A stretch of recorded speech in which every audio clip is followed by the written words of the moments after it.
If you're experiencing billing issues with Capital One, it's important to address them promptly to avoid any negative impact on your credit or finances. Follow these steps to resolve your billing problems effectively. Step 1. Review your statement. Carefully examine your recent billing statement for any discrepancies. Look for unauthorized charges, incorrect amounts, or any fees that you believe are unjustified. Step 2. Gather documentation. Collect all relevant documents, including your billing statements, receipts, and any correspondence related to the billing issue. This information will be helpful when you contact customer service. Step 3. Contact customer service. Call Capital One's customer service number or use their online chat feature. Explain your billing issue clearly and provide any documentation you have gathered to support your case. Step 4. Follow up. If your issue is not resolved during the initial contact, make sure to follow up. Keep a record of your conversations, including dates, times, and the names of representatives you spoke with.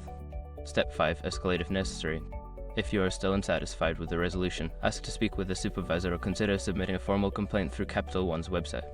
You can also reach out to consumer protection agencies for further assistance. By following these steps, you can effectively address and resolve any billing problems you may encounter with Capital One. Remember to stay organized and persistent throughout the process.